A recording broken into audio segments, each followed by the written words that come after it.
Hey guys, today we are in Audi A7 and I'm going to try to enable the needle sweep, the welcome ceremony over here. So each time you turn on the ignition in the vehicle, your needles will go all the way to the end of the scales to welcome you in the car.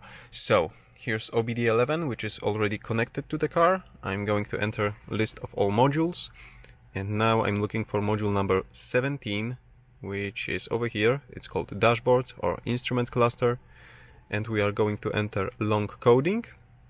And over here we are looking for this is in German for some reason. It's called Tiger sweep, but it can be called needle sweep or gauges test or welcome ceremony. Either way, you need to find it, select the option to be active and slide to right. And right now new coding was sent to the instrument cluster, and I believe if I turn the ignition off and then turn it back on,